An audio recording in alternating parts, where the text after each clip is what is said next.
All right, our speaker today is someone well known to us and whom we dearly love and has offered plenty of wisdom over the years, and we look forward to more today. And that is, of course, Kevin Hauber. So, Kevin, go ahead. Okay. Good morning, all. Happy Father's Day. So this time of year, of course, is the time of year for dads and grads. And so for today's lesson, we're going to talk more about the grads, at least at first. We'll bring in the dad stuff a little later. And we're going to talk about the grad stuff in kind of an unusual way, because this is some of the kind of perspective that I wish I had on some of my graduation. So the title for the lesson today is Commencement. We are all commencing on a new chapter as we go back into life that is more similar to what we knew a couple of years ago, and having some perspective on that could be very helpful. So today we're gonna talk about that. But I've got a story for you first, because I love stories. So the story is that most of you know that I teach yoga, and the links for that are in the newsletters and so forth. And I welcome you to join for that. That it is a wonderful practice. The classes are free. But for the last 30 years, the state of Alabama has had a ban on yoga classes in public schools, for fear that yoga as exercise would lead to mass conversions to Hinduism. Well, they finally lifted the ban. However, you cannot use the Sanskrit names for the poses, and you cannot say namaste at the end of the class. So, in honor of that giant leap forward, I'm going to be starting a special Alabama yoga class where at the end we say, Namaste, y'all.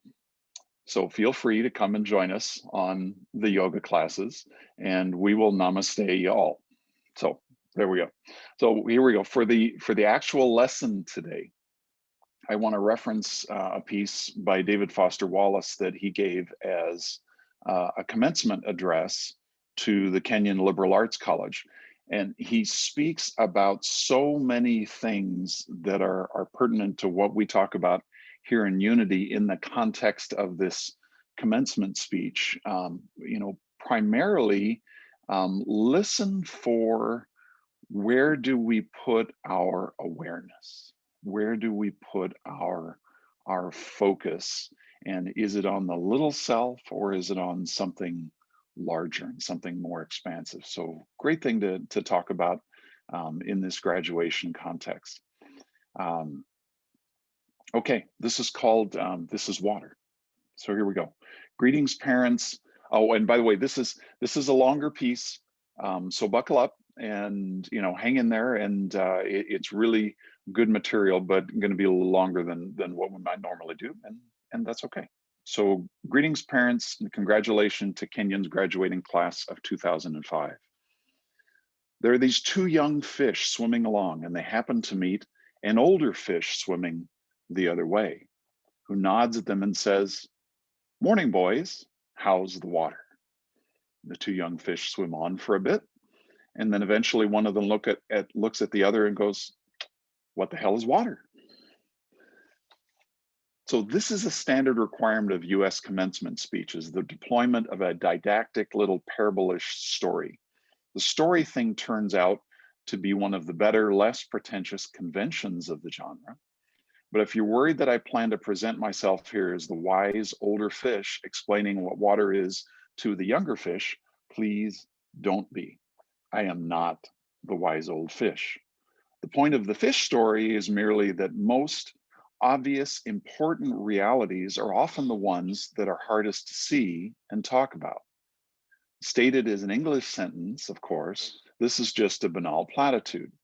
But the fact is that in the day-to-day trenches of adult experience, banal platitudes can have life or death importance. Or so I wish to suggest to you on this dry and lovely morning, and it is. Of course, the main requirement of speeches like this is that I'm supposed to talk about your liberal arts education meeting to try and explain why the degree you're about to receive has actual human value instead of just a material payoff. So let's talk about the single most pervasive cliche in commencement speech genre, which is that a liberal arts education is not so much about filling you up with knowledge as it is about teaching you how to think.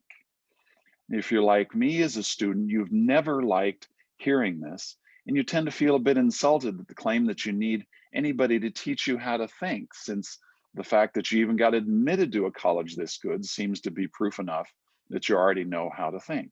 But I'm going to posit to you that the liberal arts cliche turns out not to be insulting at all, because the really significant education in thinking that we're supposed to get in a place like this isn't really about the capacity to think, but rather about the choice of what to think.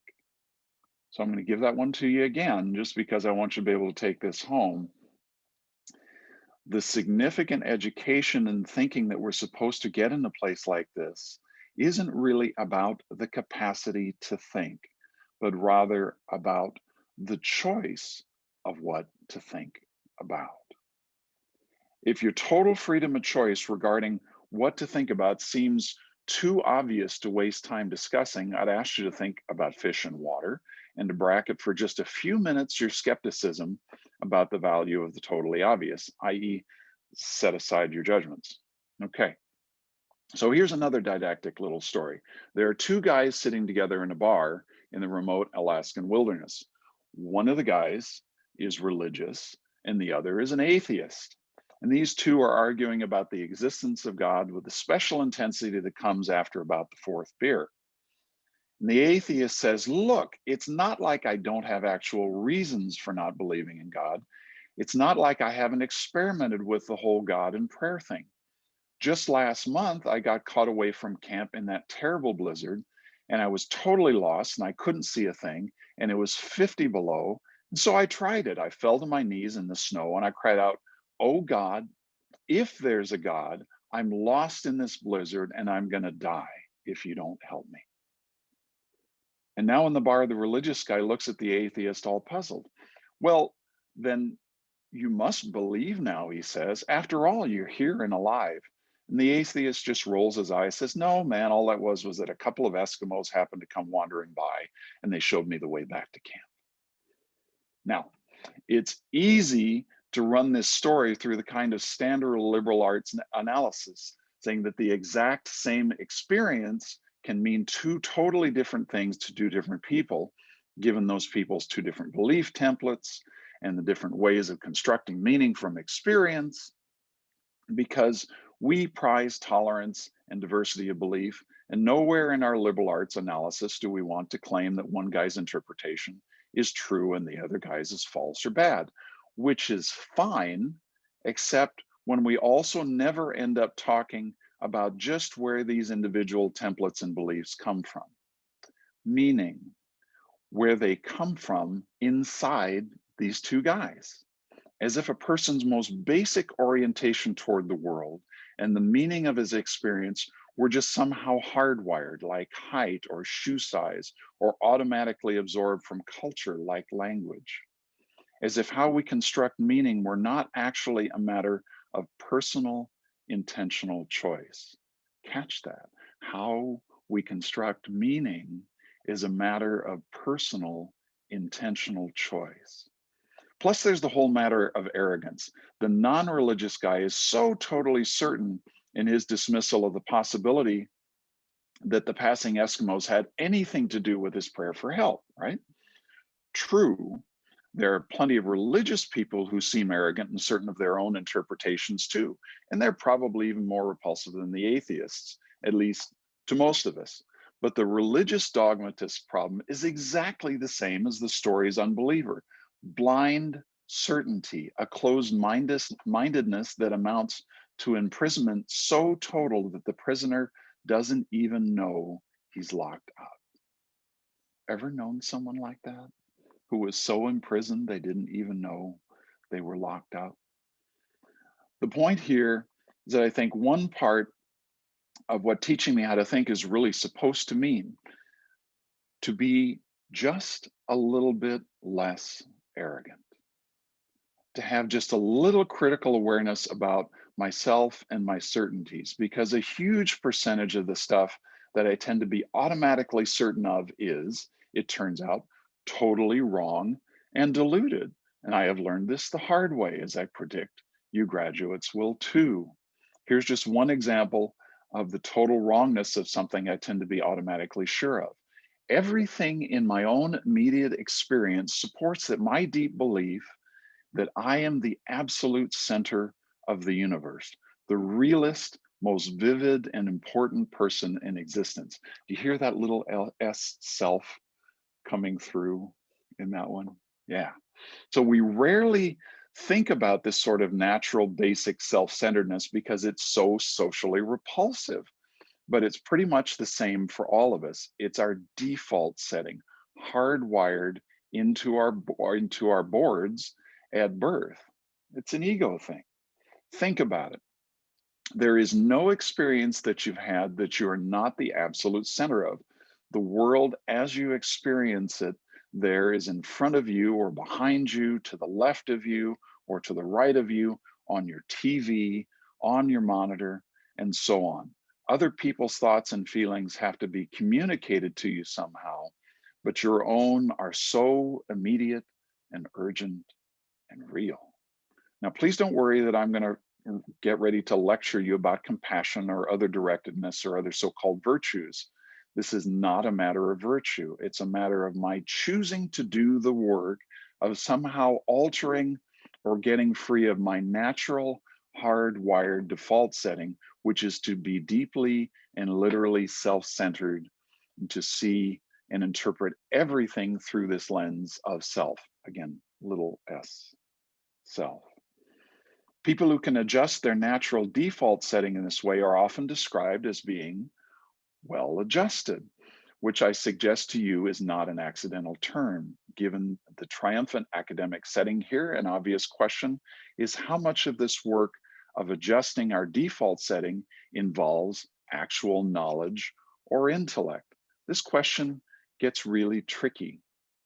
Probably the most dangerous thing about an academic education, at least in my own case, is that it enables my tendency to over intellectualize stuff. Am I the only one who's ever over intellectualized stuff here? I think I'm not alone with that. At least in my own case, it enables my tendency to over intellectualize stuff, to get lost in abstract arguments inside my head, instead of simply paying attention to what's going on right in front of me, paying attention to what's going on inside of me. And I would add parenthetically that intelligence and awareness are not the same thing. So as I'm sure you guys know by now, it's extremely difficult to stay alert and attentive instead of getting hypnotized by the constant monologue inside your own head, which may be happening right now. 20 years after my own graduation, I've come to gradually understand that the liberal arts cliche about teaching you how to think is actually shorthand for a much deeper, more serious idea. Learning how to think really means learning how to exercise some control over how and what you think. It means being conscious and aware enough to choose what you pay attention to and to choose how you construct meaning from your experience. Because if you cannot exercise this kind of choice in adult life, you will be totally hosed. Think of the old cliche about the mind being an excellent servant, but a terrible master. And I submit to you that this is what the real no BS value of your liberal arts education is supposed to be about.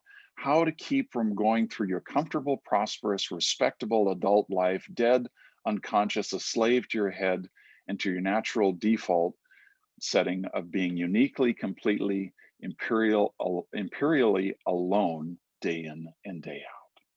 That's the dilemma of the little self, isn't it? Being uniquely, completely, imperially alone, day in and day out.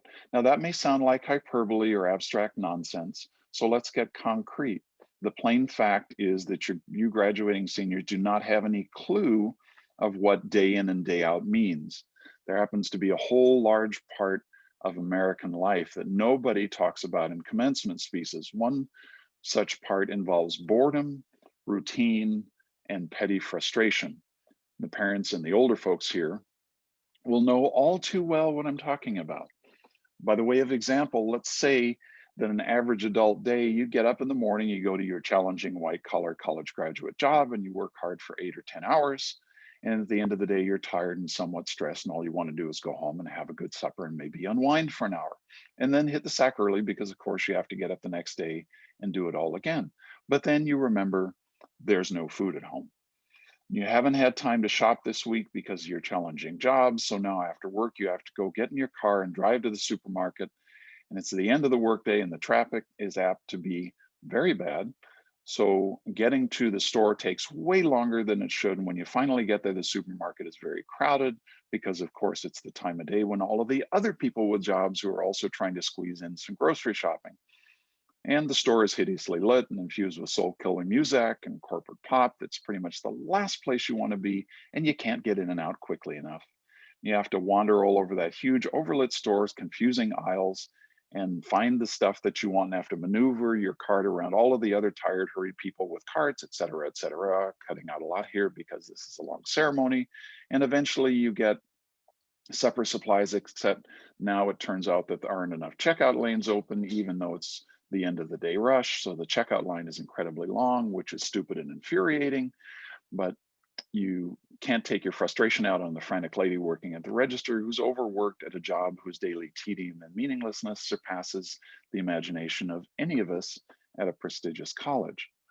But anyway, you finally get to the checkout line's front, you pay for your food, you get told, have a nice day, in a voice that is the absolute voice of death. And then you have to take your flimsy plastic bags of groceries in your cart with the one wheel that pulls meaninglessly to the left, all the way out through the crowded, bumpy, littered parking lot, and then drive all the way home through the slow, heavy SUV intensive rush hour traffic, et cetera, et cetera. Everyone here has done this, of course, but it hasn't yet been part of your graduate's actual life routine, day after week, after month, after year. And some of you here may know what I'm talking about. But it will be. That's not the point. And many more dreary, annoying, seemingly meaningless routines will happen besides.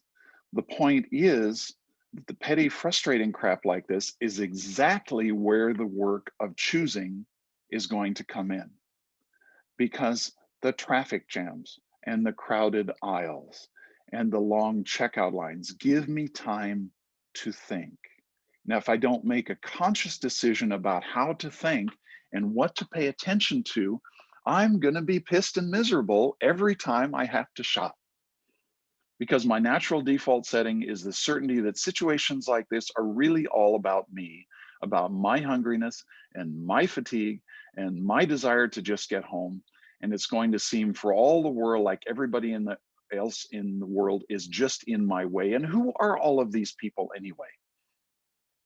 Or, of course, if I'm in a more socially conscious liberal arts form of my default setting, I can spend time at the end of the day traffic being disgusted about the huge, stupid lane blocking SUVs and the Hummers and the V12 pickups burning their wasteful, selfish 40-gallon tanks of gas. And I can dwell on the fact that the patriotic religious bumper stickers seem to always be on the biggest, most disgustingly selfish vehicles driven by the ugliest. This is the example of what not to think, by the way. Most disgustingly selfish vehicles driven by the ugliest, most inconsiderate, aggressive drivers. And I can think about how our children's children will despise us for wasting the future's fuel and probably screwing up the climate, and how spoiled and stupid and selfish and disgusting we all are, and how modern consumer society just sucks, and so forth and so on. You get the idea. Okay. You may have had that dialogue going on in your head, or may know somebody else who has, but I think we've all run up against that one. So if I choose to think this way in the store and on the freeway, Fine, lots of us do, except thinking this way tends to be easy and automatic, and it doesn't have to be a choice. It's a natural default setting. It's the automatic way I experience the boring, frustrated, crowded parts of adult life when I'm operating on the automatic unconscious belief that I am the center of the world and that my immediate needs and feelings are what should determine the world's priorities. The thing is that, of course, there are totally different ways to think about these kinds of situations. In this traffic, all the vehicles stopped and idling in my way. It's not impossible that some of these people in SUVs have been in horrible accidents in the past, and now they find driving so terrifying that their therapist has all but ordered them to get a huge, heavy SUV so they can feel safe enough to drive. Or that the Hummer that just cut me off is maybe being driven by a father whose little child is hurt or sick in the seat next to him, and he's trying to take the kid to the hospital, and he's in a bigger, more legitimate hurry than I am, and it's actually I who am in his way. Or I can choose to force myself to consider the likelihood that everyone else in the supermarket checkout line is just as bored and frustrated as I am, and that some of these people probably have harder, more tedious, painful lives than I do. Again, please don't think I'm giving you moral advice or that I'm saying you're supposed to think this way or that anyone expects you to just automatically do it, because it's hard. It takes will and effort. And if you're like me, some days you won't be able to do it, or you just plain won't want to. Of course, none of this is likely, but it's not impossible. It just depends on what you want to consider. If you're automatically sure that you know what reality is and you're operating on your default setting, then you, like me, probably won't consider the possibilities that aren't annoying and miserable. We'll just hang out in that. But if you really learn how to pay attention, then you'll know that there are other options. It'll actually be within your power to experience a crowded, hot, slow, consumer hell type situation as not only meaningful, but sacred, on fire with the same forces that made the stars: love, fellowship, the mystic oneness of all things deep down. I'm going to give that to you again because that's a good one.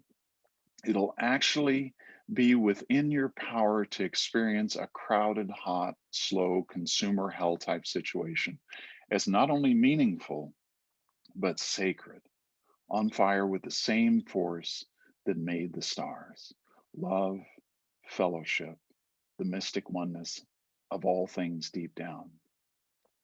Not that the mystic stuff is necessarily true. The only thing that's capital T true is that you get to decide how you're going to see it. This, I submit, is the freedom of a real education, of learning how to be well adjusted. You get to consciously decide what has meaning and what doesn't. You get to decide what to worship. Because here's something else that's weird but true: in the day-to-day trenches of adult life, there's no such thing as atheism. There is no such thing as not worshiping. Everybody worships. The only choice we get here is what to worship. And the compelling reason for choosing something, some sort of God or spiritual type thing to work, be it Jesus Christ or Allah or Yahweh or the Wiccan Mother Goddess, the Four Noble Truths, or some inviolable set of ethical principles, is that pretty much anything else you worship will eat you alive. If you worship money and things, if that's where you tap a real meaning in life, then you will never have enough. You'll never feel that you have enough. It's the truth. If you worship your body and beauty and sexual allure, then you'll always feel ugly. And when the time and age starts showing, you will die a million deaths before you finally grieve. On one level, we all know this stuff already. It's been codified as myths and proverbs and cliches and epigrams and parables. the skeleton of every great story. The whole trick is keeping the truth of it up in front in daily consciousness.